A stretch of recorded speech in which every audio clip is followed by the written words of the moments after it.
하나님 말씀 봅니다. 창세기 3장 5절 한 절 같이 보겠습니다. 창세기 3장 5절 한 절 같이 읽습니다. 너희가 그것을 먹는 날에는 너희 눈이 밝아져 하나님과 같이 되어 선악을 알 줄 하나님이 아심이니라. 아멘. 지난주에는 뉴에이지 운동의 뿌리들과 또 그것이 미치고 있는 범위 등에 대해서 살펴보았습니다. 오늘도 계속해서 뉴에이지 운동이 기독교에 끼친 영향 내지는 그것들이 기독교 안에서 어떤 모습으로 나타나는지 이런 것들을 계속해서 살펴보도록 합니다. 우리가 계속 살펴왔던 것처럼 실용주의와 또 소비자 중심주의라고 하는 것에 덧붙여서 자기 성취 프로그램과 주관주의가 사회 일반 도처에 침투하게 되자 그 결과 사회학자인 루이스 슈나이더와 샌포드 덤비쉬라고 하는 분이 말하는 것처럼 이런 실용주의, 소비자 중심주의, 또 자기 성취 프로그램, 또 주관주의 이런 것들이 이제 합성이 되면서 소위 영적인 기술학이라고 하는 것이 생겨나게 되었다라고 저자는 말을 합니다. 그러니까 spiritual technology라고 말해서 영적인 기술학 이렇게 번역을 했습니다.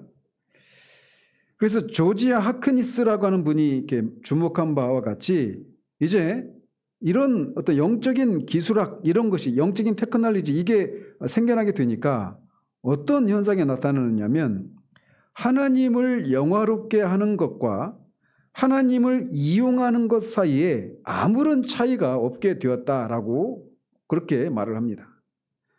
그러니까 하나님을 영화롭게 하는 것 이것은 기독교죠. 근데 이제 하나님을 이용하는 것 이것은 뭐 주술이라고도 말할 수가 있어요. 근데 이 둘 사이에 아무런 차이가 없게 되어버렸다라고 말합니다. 뭐가 생겨나면서? 영적인 테크놀로지, 영적인 기술학이라고 하는 것이 생겨나면서 영적인 테크놀로지가 뭐냐? 오늘 이제 그걸 얘기할 겁니다. 그래서 뉴에이지 운동의 대변인이라고 할 수 있는 퍼거슨이 언급하고 있다시피 뉴에이지 운동은 과학과 주술의 혼합을 약속하고 있습니다. 과학은 지극히 이성적인 것을 대표하는 것이죠. 그런데 주술은 그러니까 과학과 이성과 주술 이건 같이 갈 수 없잖아요. 근데 뉴에이지는 이 둘의 혼합을 약속하고 있어요. 그런데 이제 문제는 이런 운동에 어떤 복음주의자들이 모든 복음주의자들은 아닌데 어떤 복음주의자들이 성급하게 이 운동에 뛰어들고 있다라는 사실입니다. 예를 들어서 그래서 저자가 이제 예를 드는데 팻 로버슨이라고 하는 미국 남침례교회 목사님을 예를 듭니다. 이분은 이제 23년에 이제 작고하셨는데 이 팻 로버슨은 어떤 위치에 있는 거냐면 반공주의, 보수주의, 그다음에 그 방송을 통한 복음 선교 이걸 이렇게 활동을 했던 분입니다. 그래서 우리나라에 누구하고 비교될 수 있는 분인 것 같아요? 그렇죠. 김정한 목사님하고 거의 같은 급입니다. 반공, 보수주의, 그다음에 방송 선교. 그래서 실제로 두 분이 침례교잖아요, 또. 그리고 두 분이 살아계실 때, 뭐, 김정은 목사님 지금도 살아계시지만, 두 분이 친분이 있었고 서로 교류가 있었습니다.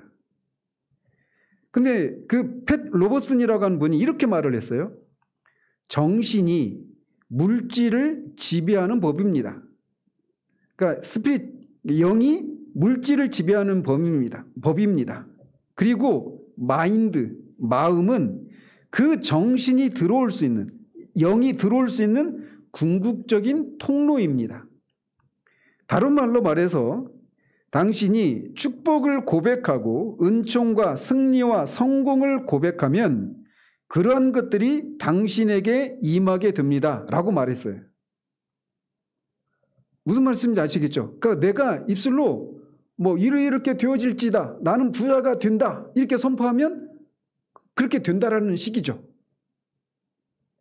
또 계속해서 말하기를 아직도 여전히 아프고 가난에 찌들린 사람들을 그는 어떻게 말을 하냐면 우리가 말하고 있는 요점들을 제대로 파악하지 못했거나 주요 원리들대로 잘 살지 못했음을 증명하는 것이다 라고 말합니다. 자, 순복음교회 배경을 갖고 있는 사람들은 어디서 많이 들어본 얘기 같지 않아요? 그죠? 그래서 그 저자가 이 얘기를 하는 거예요. 과학의 법칙이, 자연은 과학의 법칙이 지배하죠. 근데 과학의 법칙이 자연을 지배하듯이 이런 이제 그래서 그러니까 주요 원리대로 잘 살지 못했기 때문에 가난하고 병들고 막 그렇다라는 거예요. 근데 이제 그 주요 원리들이라고 하는 게 뭐냐? 팻 로버트스는 번영의 법칙들이라고 부릅니다. 그래서 이 번영의 법칙들을 모르고 그것을 제대로 활용하지 않기 때문에 가난하고 성공하지 못하고 뭐 병들고 이렇다라는 거예요. 근데 이 번영의 법칙들을 잘 사용하면 부자가 되고 건강하고 뭐 모든 것이 잘 된다라는 식이죠. 과학의 법칙이 자연을 지배하듯이 이런 영적인 법칙들은 행복과 불행을 지배한다 이렇게 주장을 합니다. 그래서 하나님의 그런 이렇게까지 말을 해요. 하나님의 이름은 부르기만 하면 되는 백지수표와 같다 이렇게 주장을 합니다. 그래서 하나님의 이름으로 내가 원하는 것들을 무엇이든지 선포하면 그대로 된다라는 식이죠. 그래서 저수지에 고여있는 물을 사용하십시오. 믿음이라는 것은 그 권능의 수원지를 사용할 수 있는 권리 증서입니다. 만약 우리가 이러한 기적들의 법칙들을 알기만 한다면 그것은 다 우리의 것이 될 것입니다 라고 팻 로버슨이 얘기했어요. 그러니까 이분은 배경이 뭐라고요? 미국 남침내 교회입니다. 그러니까 개혁주의, 복음주의 안에 있는 분이에요. 그런데 이런 류의 말들은 신오순절주의 진영에서 매우 많이 나오는 말인데 그러다 보니까 어디까지가 오순절 운동이고 어디부터가 뉴에이지 미신인지를 구별하기가 쉽지 않은 때가 굉장히 많다라는 겁니다. 그래서 신오순절주의나 뉴에이지 이 두 집단은 정신의 영역, 소위 말하는 영적 세계, 영계에 너무나도 사로잡혀 있어서 기독교적이 아니고 이원론적이고 이단적인 신비주의라는 비판을 어느 한쪽에만 말하기는 무리할 정도로 양쪽 진영이 거의 구분 없이 그렇게 말할 수밖에 없다는 겁니다. 이것이 바로 주술, 영적 테크놀로지, 사이비 과학과 사이비 종교의 혼합입니다. 그리고 이런 영적인 테크놀로지를 사용하는 거, 그러니까 팻 로버슨이 말하는 것은 다 그 영적인 기술이에요. 내가 어떻게 하면 번영을 할 수 있는, 건강해질 수 있고 부자가 될 수 있는지 이 영적인 법칙을 내가 하나님의 이름으로 선포하는 거예요. 그게 바로 믿음이에요. 믿음이라고 하는 다른 것이 아니라 그 법칙을 사용해서 내가 선포하는 겁니다. 그러면 그대로 이루어진다라는 거예요. 그래서 이것을 사용하는 주요 목적이 뭘까요? 하나님을 영화롭게 하는 것에 있을까요? 아니죠. 하나님을 영화롭게 하는 것이 아니라 자기의 이익을 위해서 하나님을 이용하는 것입니다. 그런데 하나님을 이용하는 것임에도 불구하고 마치 그렇게 함으로써 하나님을 영화롭게 한다는 식으로 포장을 하죠. 그런데 본질은 이 영적인 법칙을 사용해서 하나님을 이용해서 자기가 잘 되는 거예요. 이 영적 테크놀로지의 또 다른 측면은 초월주의자들의 초미의 관심사인 자기 자신의 실제를 창조해낼 수 있다라는 약속입니다.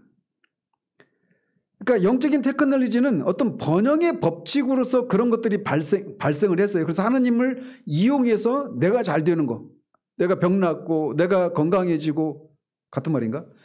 부자가 되고 이렇게 되는 거, 이런 축으로 하나가 나타난다면, 또 하나는 뭐냐면 자기 자신의 실제를 창조해낸다라는 겁니다. 그래서 초월주의 말할 때 헨리 데이빗 서로우를 제가 언급을 해드렸어요. 그러니까 에머슨하고 서로우, 이 두 사람이 대표적인 사람인데, 이 헨리 데이빗 서로우가 우리가 우리 자신을 잃어버릴 때에야, 바꿔 말해서 우리가 세계를 잃어버릴 때에야 비로소 우리는 우리 자신을 발견하게 되며 우리가 어디에 있는지를, 그리고 우리의 관계들의 무한한 범위를 깨닫게 된다라고 썼습니다. 그러니까 내가 누구이고 내가 어디에 서 있는지 이런 것을 깨닫기 위해서는 뭘 통해서, 우리는 어떻게 생각합니까? 내가 누구이고 내가 어디에 서 있는지 그것을 포함한 어떤 깨달음을 얻기 위해서는 내가 내 밖에 있는 어떤 것들을 관찰하는 것을 통해서 내가 어디에 서 있는지 이런 것을 알 수 있게 되는 거잖아요. 근데 이 초월주의자들은 다르게 얘기하는 거예요. 그래서 깨달음은 현실 세계를 객관적으로 이해하는 것에서 오는 것이 아니라 하늘로부터 내려오는 빛의 섬광에 의해서 온다, 이렇게 주장을 합니다. 그래서 너희 자신의 더 높은 곳을 탐사하라. 새로운 통로들을 열어서 너희 안에 있는 신대륙들과 신세계들을 전부 발견하는 새로운 콜럼버스가 되라. 모든 사람은 각각 한 영역의 군주이다. 그 옆에서 짜르는 러시아의 황제를 짜르라고 했어요. 그 옆에서 짜르가 소유하고 있는 이 땅의 제국은 단지 소국가에 지나지 않는다라고 초청하고 있습니다. 즉 쉽게 말하면 이성을 통한 인식이 아니라 초월적인 계시나 직관, 빛의 체험이 진정한 깨달음이다, 이렇게 주장하고 있는 거예요. 그러므로 너희는 사유로 운명을 정복해야 한다. 그 결과, 그러니까 생각으로 운명을 정복하는 거예요. 그러니까 내 정신이 물질을 지배한다라고 하는 거가 괴를 같이 하는 거죠. 이렇게 해서 정신의 물질 지배는 심령과학 사교의 등록 상표가 됩니다. 트레이드 마크가 돼요. 그래서 이런 각종 심령과학 종파가 초월주의에서 나오는 겁니다. 그래서 초월주의가 새로운 사고의 길을 내어줌에 따라서 크리스천 사이언스, 여기에 이제 가장 유명한 사람이 누굴까요? 여러분도 알 수 있는 영화 배우가 있어요. 톰 크루즈. 미션 임파서블이라고 한 영화 주인공 있죠. 이 톰 크루즈가 이 크리스천 사이언스 출신입니다. 지금도 활동하고 있어요. 그러니까 심령과학이에요. 심령과학 종파입니다. 그래서 내가 아픈데 나는 아프지 않다라고 선포하면 안 아픈 거예요. 그러니까 정신이 물질을 지배하는 겁니다. 릴리저스 사이언스, 유니티 스쿨, 이런 것들이 이런 분파들이 생겨났는데, 이게 초월주의의 배경을 갖고 있는 거예요. 근데 문제는 좀 더 전통적인 집단들이 이런 것들의 영향을 받게 되었다는 겁니다. 그래서 캐년이라고 하는 사람이 신지학을 발견하게 된 것도 바로 크리스천 사이언스의 추종자였던 랄프 waldo 트라인을 통해서였다라고 말해요. 그래서 이 캐년이라고 하는 사람이 있는데 저도 잘 모르는 사람이에요. 이 캐년이라는 사람이 믿음 운동의 아버지입니다. 그러니까 믿음 운동 하니까 벌써 딱 감이 잡히죠. 어떤 걸 주장할지. 그러니까 믿음으로 선포하면 되는 거예요. 그러면 이 정신이 물질을 지배하니까 믿음으로 나는 암에 걸려 있는데 나는 나을지어다 이렇게 선포하면 낫게 된다는 식이죠. 그러니까 믿음 운동 하면 벌써 딱 감이 잡히죠. 뭘 주장할지. 그래서 이 케년이라는 사람이 믿음 운동의 아버지이고 이 믿음 운동의 대변자들이 코플랜드나 하긴이나 프레드 프라이스, 오랄 로버츠, 폴 크라우치, 레마 성경연구원, 트리니티 방송 네트워크 등과 같은 여러 출판사와 방송사들이라는 거예요. 이처럼 19세기의 형이상학적인 신지학적 사교 집단과 현대 신오순절 운동 사이에는 직접적인 연결이 있어 보인다라는 것입니다. 자, 그러면서 그 내용면에 있어서 내용면에서 앞에서 말씀드렸던 영적인 테크놀로지, 그래서 실제를 창조하는 것에 대한 신오순절파의 강조는 에머슨이나 서로우가 상상했던 것보다 훨씬 더 강합니다. 그래서 예를 들어서 오순절 계통의 초대형 교회의 어떤 목사는 어떻게 한 그리스도인이 자기 자신의 실제를 창조할 수 있는지를 다음과 같이 설명합니다. 하나님께서 제 마음에 이렇게 말씀하셨습니다. 아들아, 4차원은 3차원을 포함하며 3차원을 통제하느니라. 우리가 그 잠재의식을 이끌어낼 수 있는 유일한 방법은 우리의 상상력을 사용하는 것입니다. 비전을 가지고 꿈을 가짐으로써 여러분은 여러분의 미래를 키울 수 있고 그 결과를 얻어낼 수 있는 것입니다. 이렇게 말을 했어요. 오순절 계통의 초대형 교회 어떤 목사인데 그 목사가 누굴까요? 조영기예요. 조영기 목사. 조영기 목사가 제4차원의 세계라고 하는 책에서 이걸 주장한 거예요. 그러니까 그에게서 믿음은 성경에서 말하는 믿음이 아닙니다. 그러니까 믿음이라고 하는 그가 말하는 것처럼 정신이 물질을 지배한다는 것을 이렇게 표현한 거예요. 그의 식대로. 그래서 내가 어떤 비전과 꿈을 가지고 내가 선포하면 그대로 된다라는 겁니다. 제가 직접 그분이 말하는 것을 듣기도 했는데 이분이 그 여의도 전에 그 서대문인가 거기서 이렇게 그 장모랑 같이 교회를 개척해서 하다가 어렵고 막 그러다가 어떤 위기를 만났는데 그때 이거를 막 거울을 보고 막 자신을 향해서 선포하고 나는 잘 된다. 나는 큰 목사가 된다. 유명한 목사가 된다. 막 이런 식으로 선포해가지고 오늘날 이렇게 됐다. 이런 얘기를 제가 직접 하는 얘기를 제가 들은 바가 있습니다. 어쨌든 책에서 그런 얘기를 했어요. 믿음도 아니죠. 그걸 기독교라고 할 수 있습니까? 기독교도 아닙니다. 근데 거기 막 몇십만 있는데 그 사람들은 뭐냐?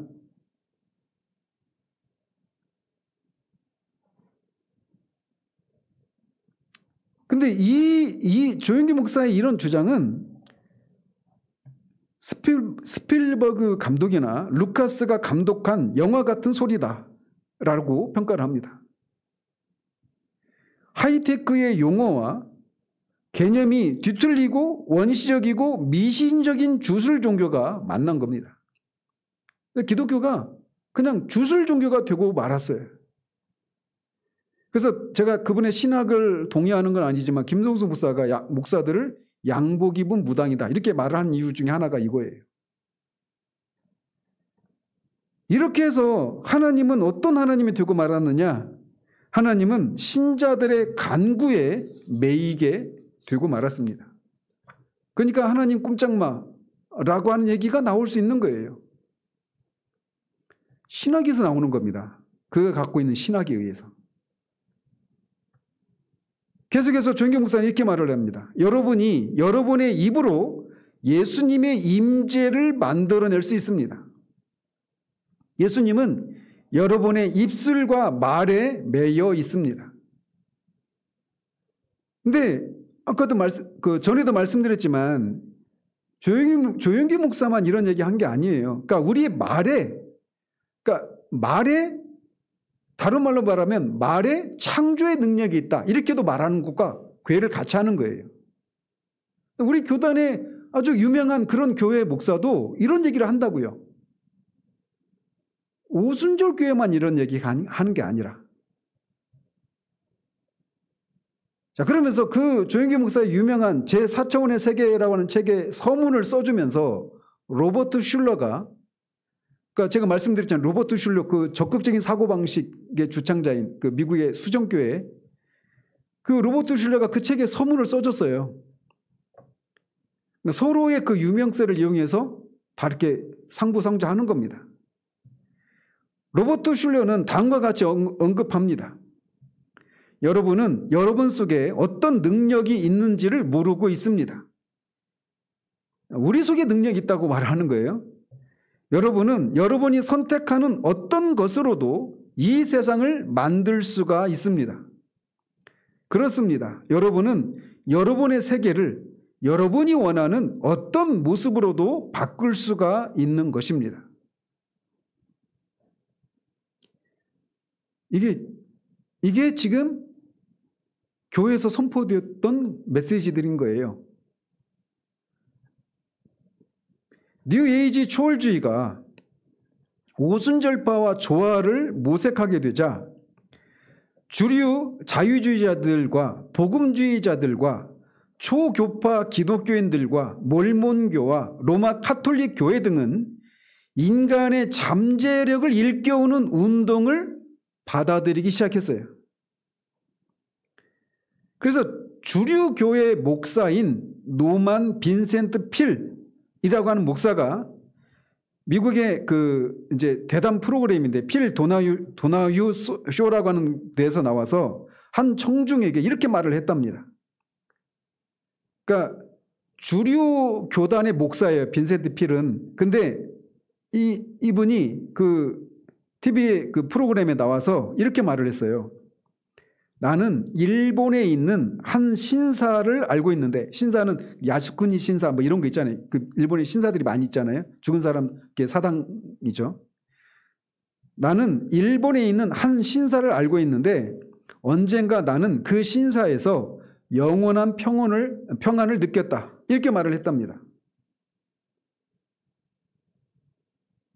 또 은사운동의 지도자인 얼 폴크가 이렇게 말을 했대요. 몇 년 동안 나는 몰몬교가 틀렸고 몰몬교들은 변화되어야 한다고 말해왔습니다. 그런데 어쩌면 바뀌어야 할 사람은 우리인지도 모릅니다. 이렇게 말을 했다라는 거예요. 그러니까 뉴 에이지의 이 초월주의와 이 오순절파가 서로 이렇게 조화를 꾀하게 되니까 이제 이런 막 몰몬교며 로마 카톨릭이며 초교파 세력들이며 일부 복음주의자들 이런 사람들이 다 이제 이런 구분이 다 없어져 버리고 그들의 사상을 다 받아들이게 된 거예요. 그래서 주류 교단의 목사가 귀신을 섬기는 사당인 일본의 신사에 가서도 영원한 평온을 느꼈다 이런 얘기를 하고, 몰몬교가 바뀌고 잘못됐다 이렇게 말을 했던 사람들이 내가 바뀌어야 된다 이렇게 생각하게 되는 일들이 벌어지고 있다는 겁니다. 그러니까 지금도 뭐 여기서 하는 말들을 순복음교회 다니시는 분이 들을 리가 없겠지만 무엇을 믿는지 이게 중요한 시대가 아니에요. 지금 우리 시대는. 그렇잖아요. 그러니까 어떤 종교적인 체험이 또는 어떤 교회가 어떤 가르침이 나한테 어떤 유익을 가져다 주면 그게 옳은 거예요. 옳고 그름이라고 하는 이런 기준이 사라져버린 시대라는 겁니다. 새 시대의 영성은 이실론 아시죠? 이실론이나 과학주의나 계몽주의의 신조들보다는 영지주의나 고대의 신비 종교들에 더 가까울 것이다 라고 도널드 블로시라고 하는 분이 바르게 예언을 했습니다. 그래서 우리 시대의 영성이 이렇게 초대교회의 어떤 이 영지주의나 고대 신비 종교들에 더 가까운 이런 형태를 띠고 있기 때문에 아까도 점심시간에 아까 권사님 말씀하셨잖아요. 어느 때보다도 어떤 영적인 세계와의 접촉을 말하는 책들이나 이런 것들이 굉장히 많이 쏟아져 나오고 있는 일이 이런 시대의 흐름을 타고 있기 때문에 그래요. 임사체험을 했다든지 어떤 천국에 갔다 왔다, 지옥에 갔다 왔다 이런 얘기하는 사람들이 수도 없이 많이 쏟아지잖아요. 예전하고 비교할 수 없이 많죠 요즘에. 이런 시대적인 흐름 때문에 그러는 겁니다. 그런 영상은 최소 몇만은 그냥 보장합니다. 저도 우리 교회 조회수 올릴 수 있어요. 천국을 갔다 온 합동 소속 보수 목사의 체험 이야기. 이거 딱 걸으면, 그리고 썸네일만 걸어놓고 내용은 하나도 없이. 우리 시대의 초미의 관심사가 다 그렇게 가 있어요, 지금. 무엇을 믿는지에 대한 이 내용이 중요하지 않은 시대예요, 우리 시대는. 로버트 슐러는 유니티 빌리지에서 이렇게 말을 했답니다. 당신 생각에 80년대와 1980년대, 80년대와 그 이후에 있어서 새 시대, 즉 뉴에이지 시대, 뉴에이지 목사의 역할은 무엇이라고 생각하느냐라고 하는 이 질문에 대해서 이렇게 답을 했어요. 로버트 슐러가 죄라든가 구원이라든가 회개, 죄책 등과 같은 단어들을 사용하고 있는 옛 신조들과는 대조적으로 우리는 종교를 긍정적으로 만들어야 합니다. 이렇게 얘기를 했습니다. 자, 죄, 구원, 그 죄책, 회개 이런 얘기를 하면 반드시 어떻게 구원을 받는가? 누가 구원자인가? 이런 얘기가 나오겠죠. 그러니까 이런 얘기들, 소극적이고 부정적인 이런 얘기들은 치워야 되는 거예요. 또 캘리포니아주의 뉴포트 비치에 있는 한 복음주의 대형교회 사역자로 있는 데이빗 스투 박사가, 그러니까 복음주의 대형교회 사역자예요. 데이빗 스투 박사가, 저도 처음 들어보는 분인데, 그 셀프 토크, 그러니까 자담 이렇게 번역했는데 그 책에서 이렇게 얘기를 합니다. 자기 대화, 즉 스스로에게 암시를 주는 대화, 그러니까 셀프 토크, 그래서 나한테 말하는 거예요. 그러니까 묵상하고 비슷하죠. 그러니까 비슷한 모양을 띠고 있기 때문에 사람들이 이제 속는 거죠. 그래서 자기 대화, 즉 스스로에게 암시를 주는 대화에서 솟구쳐 나오는 힘은 대단하다. 뭐 같은 얘기죠. 그러니까 우리의 생각과 말들은 우리 자신의 정서들을 창조할 뿐만 아니라 우리를 건강하게도 하며 아프게도 하며 우리의 장래를 결정할 수 있는 권능을 가지고 있다고 말하고 있습니다. 이것은 크리스천 사이언스의 신조, 즉 정신이 물질을 지배한다고 하는 것과 똑같은 거예요. 용어를 달리 쓰고 있지만 내용은 본질에 있어서는 똑같아요. 그래서 정광훈 씨가 우리 말에는 창조의 능력이 있다 이렇게 표현해요. 그 말이 그 말입니다. 정신이 물질을 지배하는 거예요.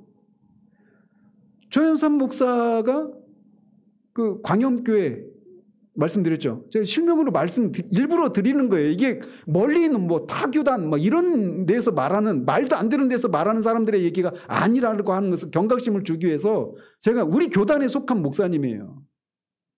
제가 신대원 때 그 강사를 모셔서 말씀을 전하는데 저는 처음 들었거든요. 근데 처음 듣고 방으로 와서 우리 같이 방 쓰는 전사님이랑 이게 복음이냐. 우리가 하나님이 되는 거잖아요. 그만큼 이게 많이 그냥 아무런 경계심이 없이 그냥 문제시하지 않고 있다라는 거예요. 오히려 이런 얘기를 하는 제가 네가 뭐라고 그렇게 큰 교회 목사님을 잘못했다 이렇게 평가하고 비난하는, 이런 비난을 오히려 받는 시대예요, 우리가. 그래서 도널드 블루시는 다음과 같이 경고하고 있습니다.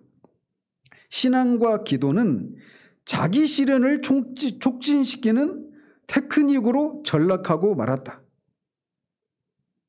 그러니까 우리의 신앙의 목적, 기도의 목적이 뭐예요? 자기 실현이 아니잖아요. 자아 실현이 우리의 신앙의 목적이 아니죠. 우리 신앙의 목적이 뭐예요? 하나님을 영화롭게 하는 거예요. 그런데 신앙과 기도는 자기 실현을 촉진시키는 테크닉으로 전락하고 말았어요. 영적인 성장 차트와 연쇄 기도는 이 사업에 대단히 중요한 역할을 하고 있다. 신앙 치유라는 것은 신앙의 행위라기보다는 하나님의 뜻을 굽히게 만드는 기술의 다름 아니다. 기술 지배의 시대가 아마겟돈의 시대가 되면 신비주의는 그 과학적 장식품에 빛을 비출 것이며 권력 의지의 노예가 될 것이다 라고 말합니다. 그래서 온통 신앙이라고 하는 것은 그냥 니체가 말하는 것처럼 우리에게는 권력의 의지가 있다는 거죠. 그래서 우리 안에서 우리 스스로 자기를 실현하려고 하는 이런 욕망이 사람들에게 다 있잖아요. 그러니까 이제 온통 나 자기 실현을 위해서 나는 건강할지어다, 내 자녀는 잘 될지어다, 막 이런 식으로 막 온통 그런 선포만 난무한 그런 게 될 것이다, 이런 예언을 하는 거예요. 근데 이 으스스한 예언이 성취될 것인지는 우리의 논외지만 그럼에도 불구하고 그 지적하는 바는 의미심장하다고 할 수 있다라고 마이클 로트는 얘기합니다. 더 나아가서 앞에서 언급해드렸던 팻 로버슨, 그러니까 정신이 물질을 지배한다, 이 사상을 언급했던 이 팻 로버슨이 정신의 물질 지배만을 포용하는 것이 아니라 물질의 실제를 아예 부인해 버리기까지 합니다. 그래서 이렇게 말을 해요. 물질이란 단지 에너지의 한 형태일 뿐입니다. 우리가 실제하고 있다고 인지하면서 만지고 있는 것들이 사실은 하나의 환상이라는 것, 이것이 큰 역설이 아닐 수 없습니다. 실제는 에너지입니다. 이렇게 말을 해요. 이렇게 말하는 종교가 있죠. 보이는 모든 것들은 허상이다, 실제가 아니라. 그러니까 불교죠. 그래서 불교에서는 그런 모든 만물, 이런 물질, 이런 것들 다 허상이다, 환상이고 마야다. 그걸 지칭하는 용어가 마야라고 해요. 마야. 팻 로버슨은 남침례교회 소속 목사였어요. 미국에. 남침례교회가 미국에서는 가장 큰 교단입니다. 이것은 모두 새로운 이교주의라고 불리는 세계관의 등장과 맥을 같이 하고 있습니다.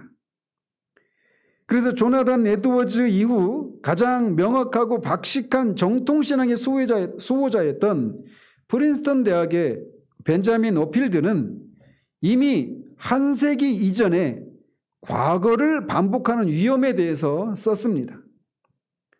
그래서 그는 18세기 후반, 19세기 초반 이렇게 걸쳐서 살았던 분으로 제가 알고 있는데, 그래서 이제 아브라함 카이퍼, 벤자민 오필드, 헤르만 바빙크, 이 세 분이 거의 동시대 분이거든요.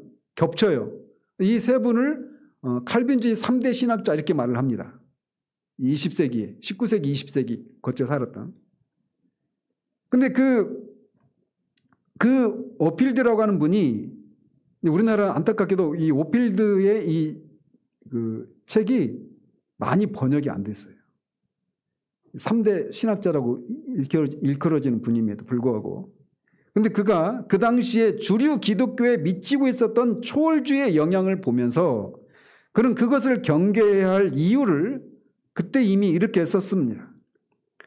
종교적 감정의 충동이 이끄는 대로 따라가서 신비주의자들이 도달했던 그 결과들이 오늘날에는 사변과 침잠과 명상의 방법을 통해서 획득되고 있는데, 신과 인간의 합일, 신적인 것과 인간적인 것의 합일은 헤겔과 쉘링의 손에 의하여 현대의 사변이 도달한 결론인 것이다 라고 그렇게 말을 했습니다. 자, 헤겔 하면 이제 그 변증법적 인식론을 말했던 분이죠. 그래서 헤겔과 쉘링은 과정적 사유를 낳게 될 하나의 사고 체계를 형성하는 데 있어서 기여를 합니다. 이게 무슨 말이냐? 과정적 사유를 낳게 되었다는 거예요. 그래서 자, A라고 하는 명제가 있습니다. 근데 이게 정이에요. 근데 이게 있는데 이것이 이 정의 상태에서 그게 진리냐 아니냐가 발견되는 게 아니라 이것의 반대 명제, 그래서 반이라고 말합니다. 정의 명제가 있어요. 근데 이거 정의 명제에 반대되는 명제가 있어요. 자, 이명섭은 키가 크다 라고는 명제가 있다고 해요. 근데 그게 진리냐 아니냐는 이것의 반대 명제, 아니다, 이명섭은 키가 크지 않다 라고는 반명제. 그래서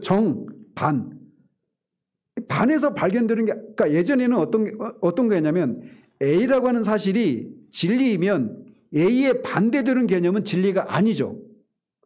이게 논리학의 기본적인 제1원칙이잖아요. 근데 해결 때부터 이제 이게 무너지기 시작하는 겁니다. 해결 때부터.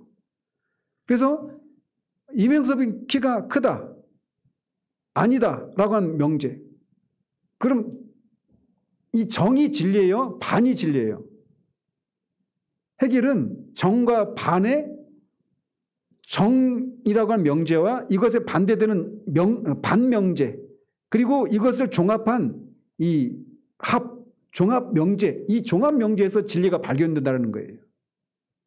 자, 그래서 진리는 이런 이걸 변증법적 과정이라고 말하는데, 이런 변증법적인 과정을 거쳐서 어떤 진리에 도달하게 된다는 겁니다. 쉽게 말씀드리면, 자, 그러면은 어떤 사실이 진리라고 하는 것이 있어요. 진리라고 믿어졌던 것이 있어요. 근데 이게 진리라고 하는 것은 어떤 특징을 가지기 시작하는 겁니까? 해결에 의하면.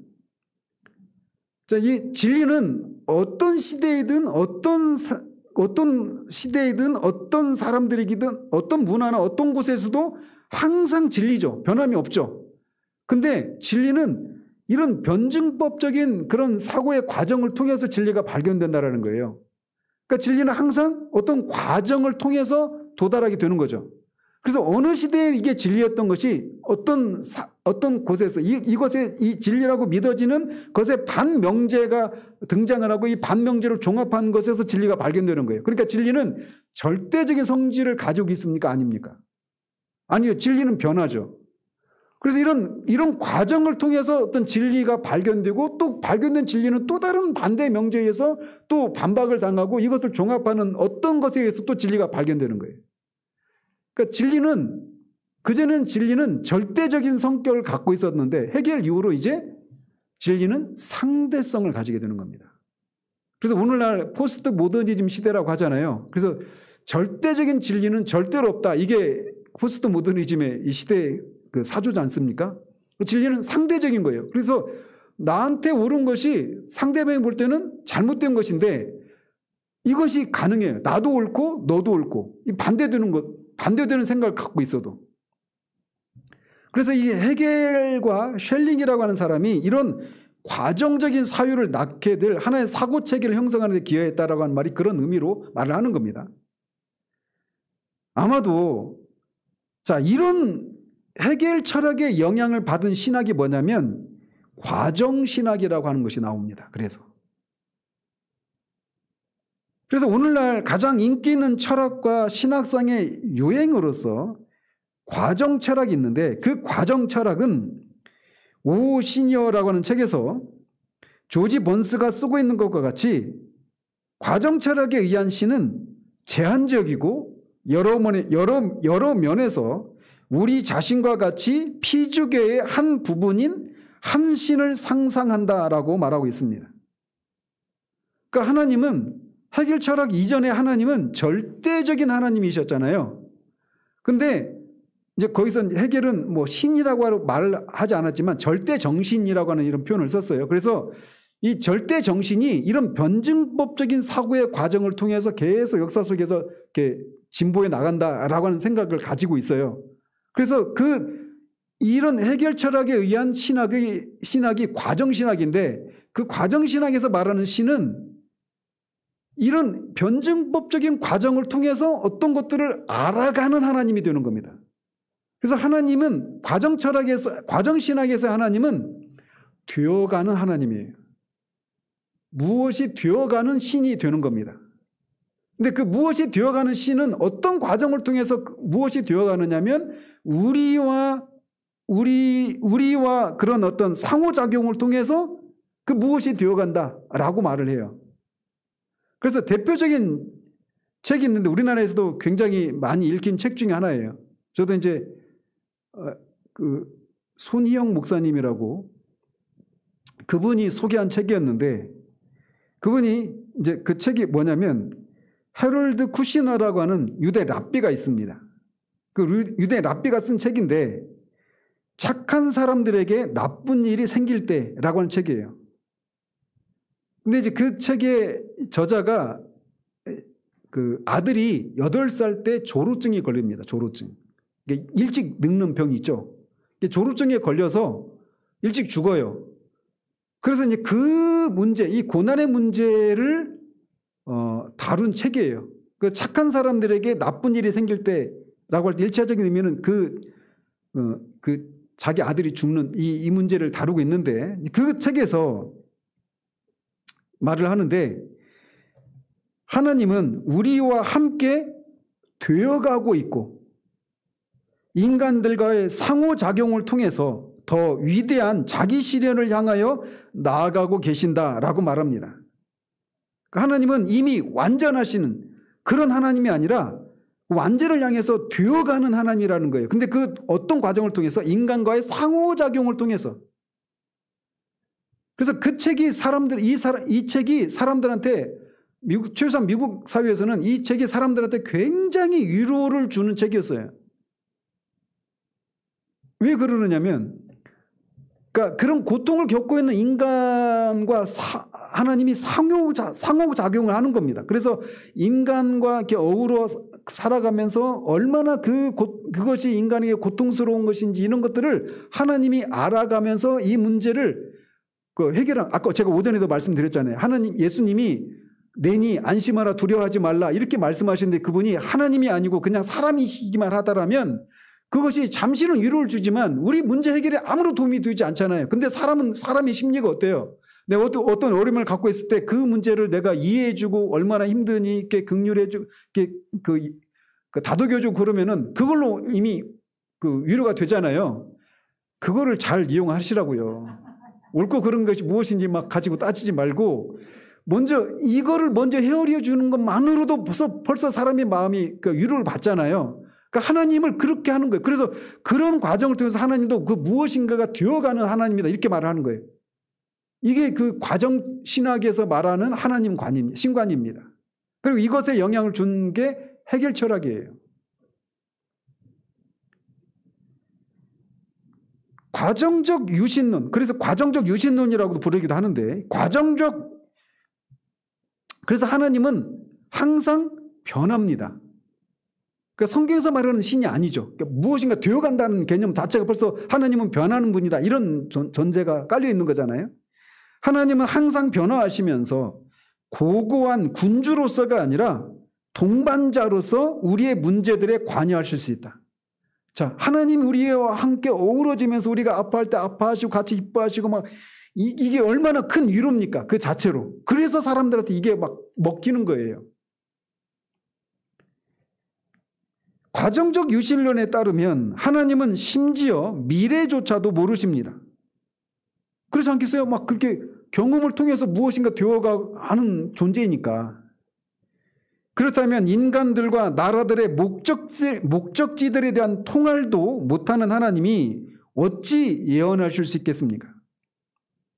물론 이것은 그리스도인들이 예배하는 신이 아니죠. 이것은 세계 3대 종교가 이해하고 있는 유신론조차 아닙니다. 이 과정신학에 의한 신은. 그렇지만 이런 생각을 후기 현대의 자유주의자뿐만 아니라 몇몇 지도적인 복음주의 사상가들이 수용하고 있다라는 것이에요. 그리고 이런 입장은 상당한 청중들을 확보하고 있습니다. 예를 들어 리차드 라이스라고 하는 분이 있는데, 저도 처음 들어보는 분인데, 하나님이 우리와 마찬가지로 시간과 사건들을 경험하신다고 주장합니다. 그러니까 이런 리차드 라이스는 복음주의 전통 안에 있는 분이에요. 교단 안에 속한 분이에요. 그래서 하나님은 놀라기도 하고 잠들기도 하신다라고 말해요. 이것은 하나님조차도 미래를 상세히 알고 계시지 못하다는 뜻이기도 한 것입니다. 자, 이렇게 말하면 라이스가 이제 자신은 전통적인 기독교와 인연을 끊겠다 이렇게 말하고 있는 것처럼 들리죠. 근데 그렇지 않고 천만의 말씀이라는 겁니다. 그럼 말하기를 내가 가지고 있는 근본적인 관점은 여전히 보수주의적 기독교의 관점이다 이렇게 말을 해요. 그렇게 말하면서 이렇게 주장을 하는 거예요. 그러니까 우리 교단에서 말하는 신학을 나는 여전히 견지한다라고 말하면서 우리 말에는 창조의 능력이 있다. 우리 말이 정신이 물질을 지배한다. 이런 얘기를 하는 거예요. 이게 충돌을 일으키는데 아무런 문제가 되지 않는 겁니다. 그리고 이런 것이 어떤 업적을 쌓고 있으니까 어떤 실적이 있으니까 네가 뭔데 그 유명하고 그 목사한테 잘했네 못했네 잘못됐네 이런 얘기를 하냐 이런 식인 거예요. 우리 시대가. 그리고 적어도 그 책을 출판해 준 복음주의권의 출판사 하나는 리차드 라이스의 그 말을 믿어 주었다는 거죠. 또한 라이스는 하나님은 완전하지 않으며 하나님은 변하신다고 주장하고 있습니다. 인간의 자유가 확보되기 위해서는 하나님의 불완전성과 가변성이 필연적으로 요청된다라는 거죠. 인간이 자유하려면 인간의 그 자유의지에 따라서 하나님이 움직이셔야만 인간의 자유의지가 있다라고 말할 수 있으니까 인간의 메인 하나님이 되고 마는 겁니다. 그리고 이런 과정 철학의 건축자들인 이제 대표적인 분이 그 알프레드 노스 화이트헤드라고 하는 분인데 또 찰스 하트션, 존 콥 2세, 존 힉 등의 이름이 자유롭게 그 권위로서 인용되고 있습니다. 또 복음주의권의 지도적 사상가의 한 사람인 클락 피녹이라고 하는 사람도 마찬가지로 이런 하나님 개념을 수용합니다. 완전하지 않고 변화되는 하나님. 1990년 11월에 크리스찬 종교개혁연합회는 라이스와 클락 피노크와 휘튼에서 온 로버트 웨버를 중심으로 한 세미나를 후원을 합니다. 크리스찬 종교개혁연합회. 근데 그 주제가 뭐냐? 하나님의 주권과 인간의 무력함과 인간의 구속과 은혜의 필요성에 초점을 맞추고 있는 옛 모델로부터 그러니까 우리는 옛 모델을 믿고 있는 사람들인 겁니다. 우리는 그 옛 모델로부터 인간의 자유와 선함과 사단적인 세력들에 대항할 십자군적이며 동시에 도덕적인 모범을 보여줄 사람의 필요성에 초점을 맞추는 새로운 모델로 복음주의 신학이 엄청난 전환을 하고 있다는 것이었습니다. 그리고 이런 엄청난 전환은 크리스티애니티 투데이지의 한 기사에서 처음으로 주목을 받았습니다. 그 결과 많은 복음주의 지도자들은 어떤 전환이 발생하고 있다는 느낌을 공유하고 있었으며 새로운 모델로의 이행을 옹호하는 사람들의 대부분이 과정적 유실론을 조목조목 다 수용하고 있는 것은 아니지만 복음주의권 내에서의 하나님 개념의 위축과 인간의 잠재력에 대한 강조는 대체로 그런 동일한 지적인 방향을 반영하고 있다라고 말할 수가 있습니다. 그래서 고든 코넬 신학교에 그 보스턴에 있는 신학교인데 그 고든 코넬 그 신학교의 교수인 데이비드 웰스는 이렇게 말을 했습니다. 내 견해로는 복음주의가 계속해서 지탱할 것인지 의심스럽다. 이렇게 말을 했어요. 이런 시대의 흐름을 보면서. 그리고 복음주의 운동의 분열이 다가오고 있다는 것은 나로서는 의심할 수 없는 사실이다. 다만 언제, 어떻게, 그리고 어떠한 결과들을 낳으면서 올 것이냐의 문제만 남아있을 뿐이다 라고 말을 했습니다. 하나님 중심적 전망으로부터 인간 중심적 전망으로의 이 최근의 이행은 복음주의라는 말의 한계를 보여준다고 말할 수가 있습니다. 그래서 이번 챕터의 제목이 이교로의 복귀라고 말씀드렸잖아요. 이교가 뭐예요? 다 자신들이 믿는 그 신의 능력을 이용하는 거잖아요. 그 신의 능력을 이용해서 자신에게 애를 면하고 복을 구하는 것. 이게 모든 이교가 추구하고 있는 것들이잖아요. 그래서 기독교가 이제 이런 흐름을 쫓아서 다시 기독교 시대 이전의 시대로 이교 시대로 돌아갔다 이렇게 말을 하는 이유가 말한단 말이에요.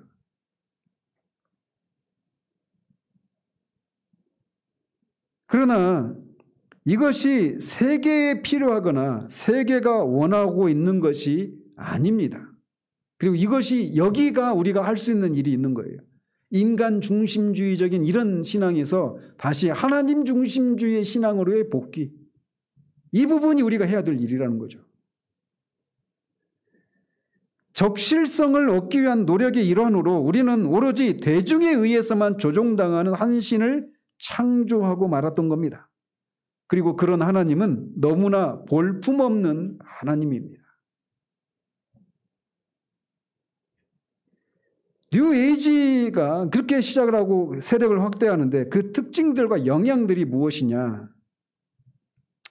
물론 심리학에서 과정 철학이 이런 모든 것을 뉴에이지라고 하는 제목 안에 다 집어넣는 것은 무리입니다.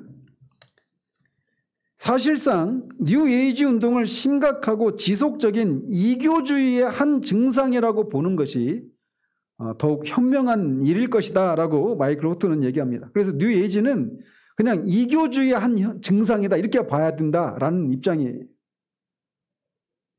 우리가 하나님을 높이 떠받들었던 신론에서부터 점점 하나님에 대하여 고고하게만 보지 않고 낮아지시는 하나님의 모습을 보는 신론으로 이행해 감에 따라 세속화는 불가피하게 되었습니다. 그리고 다시 사회가 세속화의 단계를 넘어서 버리자 사회는 다시 기독교 이전의 이교의 상태로 복귀하기 시작을 했습니다. 뉴에이지 운동은 단명하는지는 모릅니다. 그러니까 최소한 이 책을 펴낼 당시의 얘기니까. 근데 저번 주에도 말씀드렸죠. 이때는 뉴에이지 추종자가 2만 원에 불과한 때였다고 그랬잖아요. 근데 2006년에 보고된 자료에 따르면 미국에서 4천만이었어요. 그러니까 이게 복음주의 안에도 얼마나 큰 영향을 끼치고 있겠습니까? 그러나 뉴에이지를 낳았던 세계관은 계속해서 우리에게 영향을 주고 우리를 주무를 것이다 라고 예견했는데 실제로 그렇게 되어가고 있습니다. 그런 의미에서 뉴에이지의 주요 특징들을 관찰해보고 주류 복음주의권 내에 어떤 특징들이 잠식해 들어왔는지를 살피는 것이 필요하다라는 겁니다. 그래서 이제 이게 뉴에이지의 특징들이 이제 무엇이고 이게 주류 복음주의 안에서 어떤 모습으로 드러나고 있는지 이거는 이제 오늘부터 살필 텐데 오늘은 하나만 하겠습니다. 이게 뭐냐? 개인주의의 특징이 들어왔다라는 겁니다.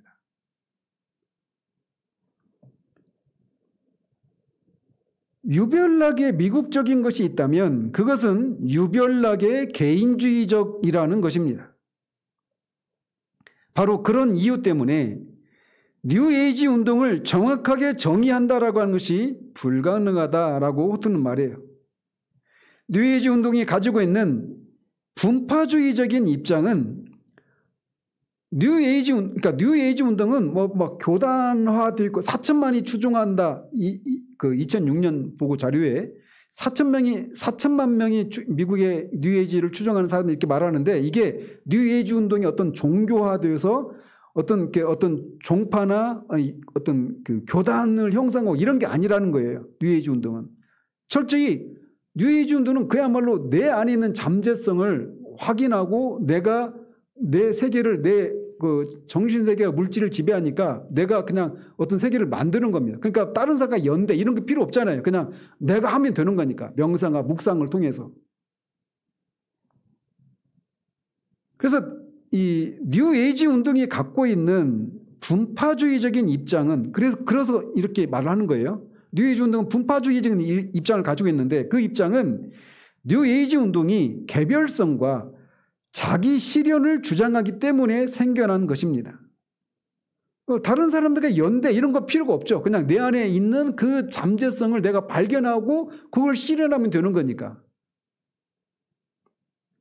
개인을 강조하되 개인의 자율적인 이성에 대한 강조로부터 자율적인 경험에 대한 강조로 치중하면서 뉴에이지는 자아의 실제화와 자아 긍정을 그 목표로 갖게 되었습니다. 지난주에 말씀드렸잖아요. 골든도 이런 것에 영향을 받은 거예요. 내 안에 있는 빛. 이 가사에 보니 그게 그런 가사가 나오더라고요. 그 가사 나왔다고 뉴에이지다 이렇게 막 말하는 건 아닌데 그 내용이 담고 있는 거 보십시오. 거기 뭐 하나님도 필요 없잖아요. 그냥 내가 내 자신의 그 가치를 발견하고 내가 숨지 않고 나를 막 내 안에 있는 그 빛을 드러내고 내가 계속 해서 내가 빛나는. 안 들어보셨어요? 요즘 유튜브 들어보면 막 그냥 한 그 노래가 하도 뜨니까.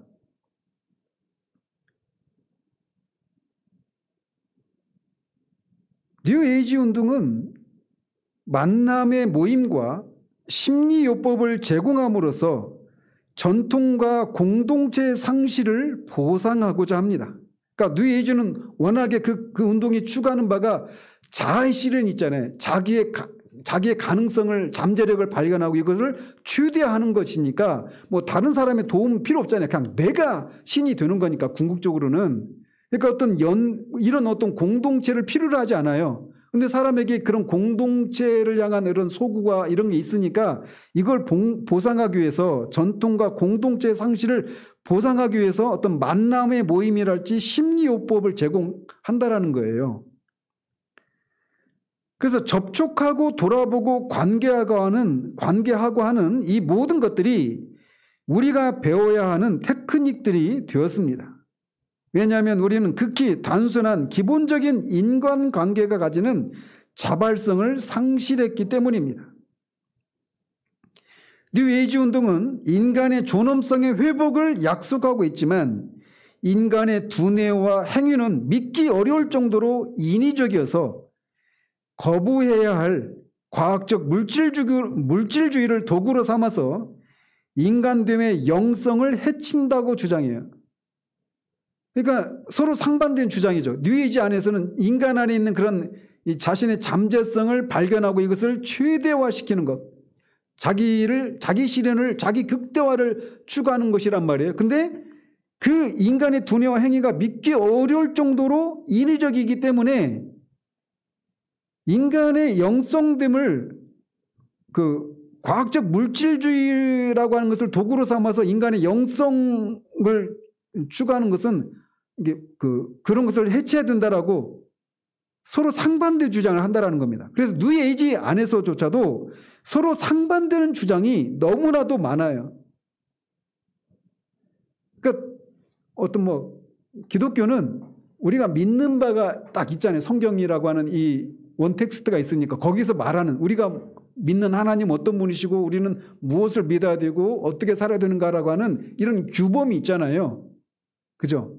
근데 뉴에이지는 그게 없어요. 그냥 내가 내 안에 잠재되어 있는 것을 극대화시키는 것을 목표로 하는 거니까. 그래서 자기를 고양하고 자기 실현을 하는 것을 최고의 궁극적인 목적으로 하고 있는 거니까 정해져 있는 어떤 규범이라고 하는 것이 없잖아요.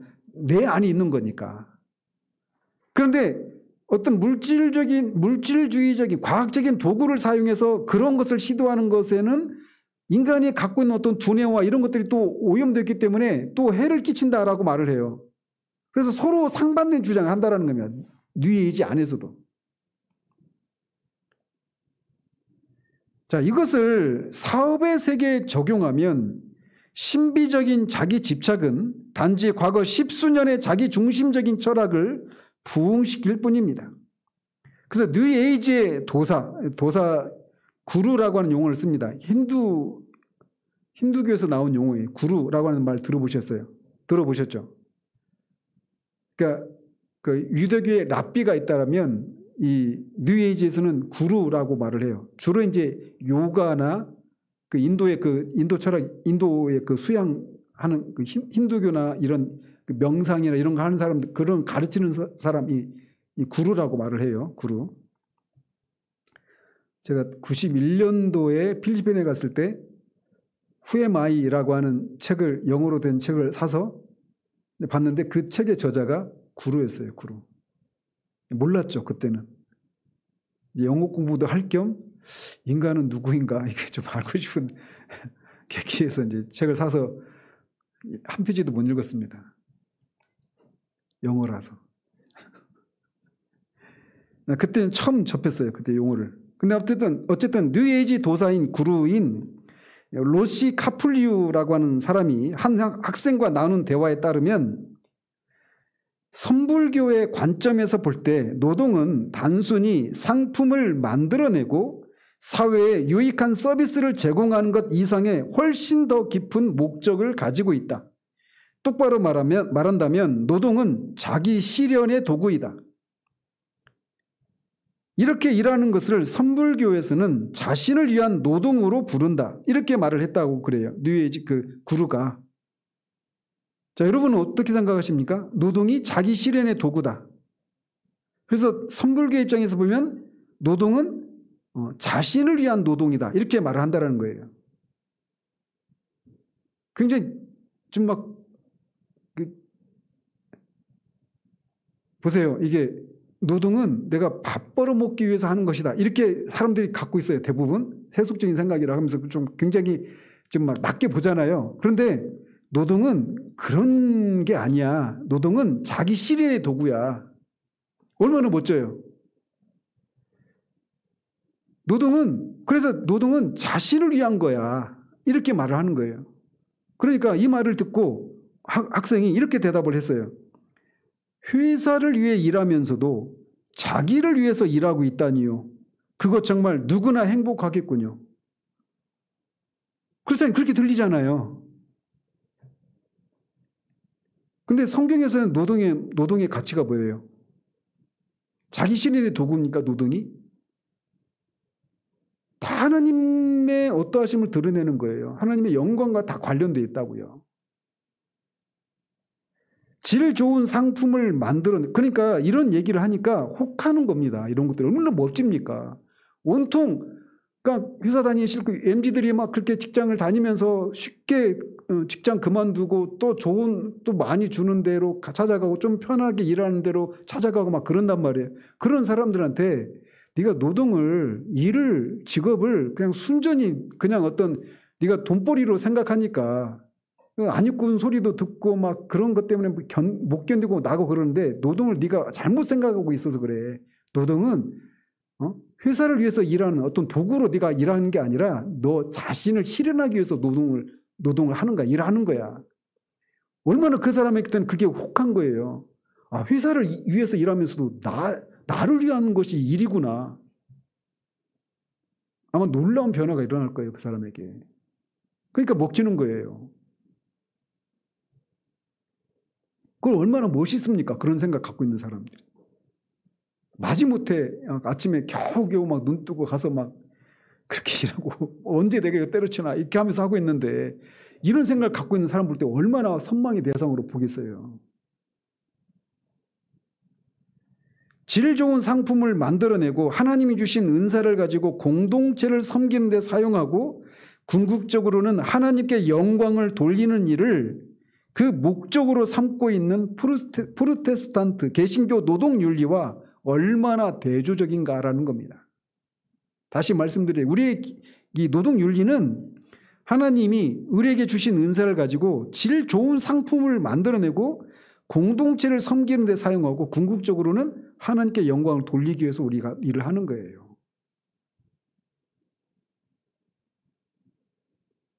선불교의 이런 자기중심적 성격과 나르시시즘의 문화가 얼마나 다르다고 생각합니까?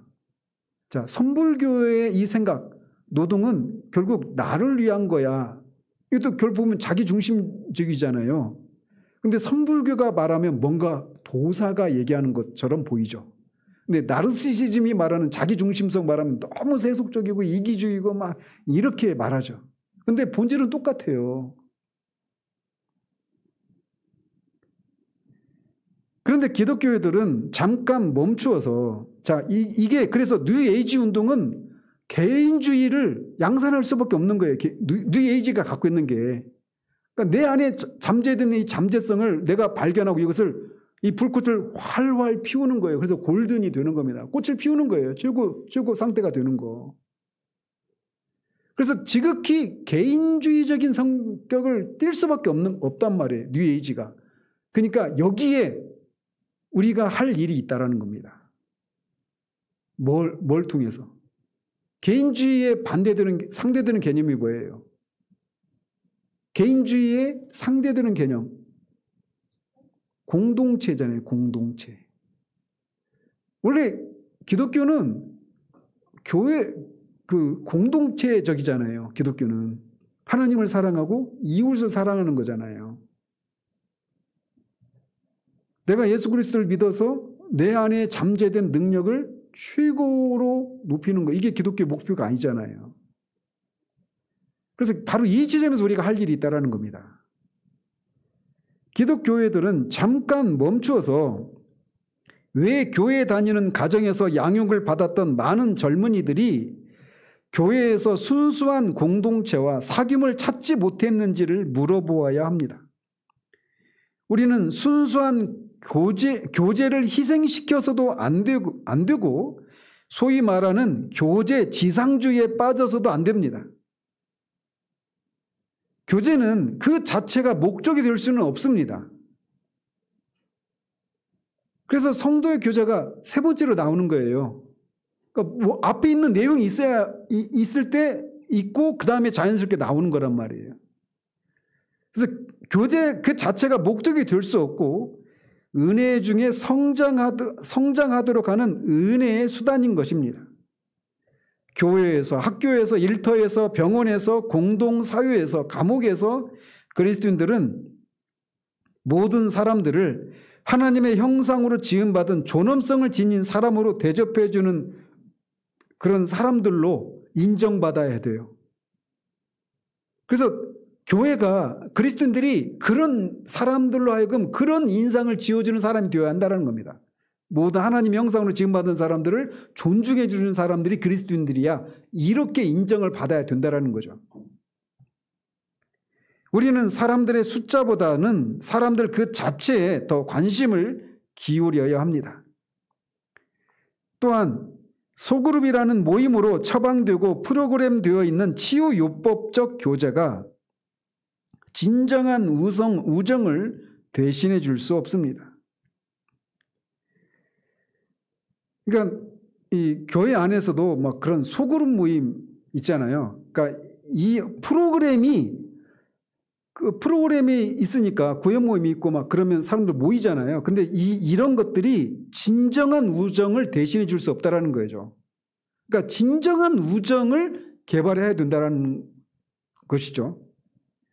우리 그리스도인들은 더 좋은 친구가 될 필요가 있습니다. 특히 우리가 과거에 그들을 볼 때 진정 친구로서보다도 구원받아야 할 영혼들, 즉 전도 대상자로만 보았던 친구로서보다도 전도 대상자로만 보고 있다고 느꼈을 과거 우리의 친구들에게 진정한 친구들이 되어 주어야 합니다. 너와 나는 무엇인가 공통점이 있는 것 같아 라고 이런 친구들 가운데 어떤 사람들은 신자가 된 친구들한테 얘기합니다. 물론 전혀 같을 수가 없을지 모릅니다. 그러나 우리는 때때로 좋은 친구가 되어주는 것 이상으로 그들에게 진정 더 좋은 친구가 되어주어야 합니다. 그러니까 뉴에이지는 철저히 이 개인주의적인 성향을 띠니까 거기에서 이 하나님의 형상으로 지음받았다고 할 때는 인간이 사회성을 가진 존재다라고 하는 것을 의미하기도 하는 거예요. 하나님의 형상을 가졌다라고 할 때 칼 바르트가 특별히 그걸 교제 측면에서 많이 강조하는데 이런 얘기하면 막 이제 칼 바르트 신학을 인정하는 건가 이렇게 얘기하시는데 그 맞는 것만 얘기하는 겁니다.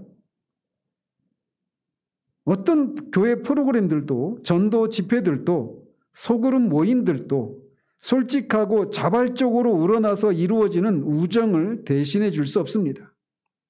비록 뉴에이지 사람들이 개인주의적이라고 할지라도 그들은 서로 함께하는 공동사회를 열망하고 있습니다. 그래서 이 뉴에이지는 철저히 개인주의적일 수밖에 없는데 공동체를 잃어버린 데서 오는 그 허탐을 어떤 치유 모임이랄지 이런저런 것으로 이렇게 그런 자리를 마련해 주고 있단 말이에요. 그래서 그들에게 진정한 우정을 보여주는 것이 필요하다는 것이죠. 그러나 교회는 참된 공동체 의식을 제공해 줄 수 있습니다.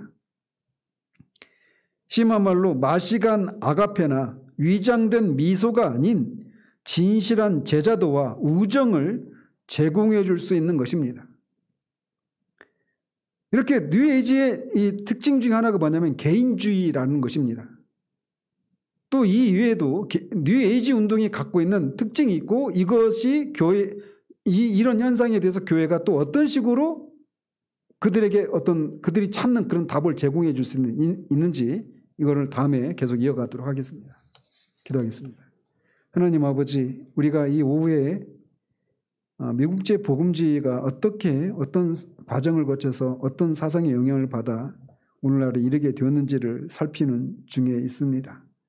하나님, 참으로 이런 현상들을 보면 도대체 어디에서 참된 교회를 찾을 수 있고 어디에서 정말 참된 기독교를 만날 수 있을까 싶을 정도로 모든 영역에서 이런 왜곡된 가르침들의 영향을, 오염된 그런 가르침들의 영향을 받고 있는 현실을 보게 됩니다.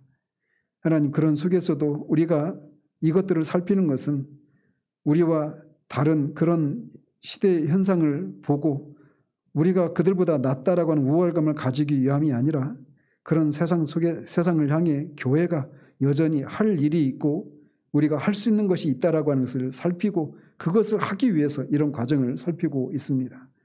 하나님, 우리가 생각 없이 이 시대를 살아가게 되면 우리도 모르게 그것이 옳은 것이라 생각하며 많은 사람들이 거짓된 가르침을 쫓아서 열심을 내고 물질을 다 바치고 자신의 삶을 희생하면서까지 그렇게 헛된데 그렇게 삶을 살아갈 수밖에 없음을 봅니다.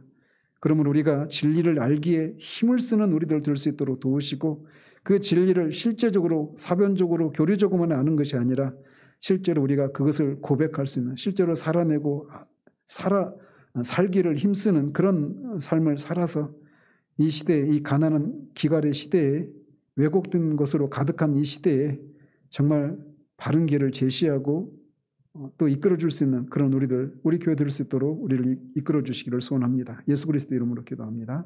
아멘.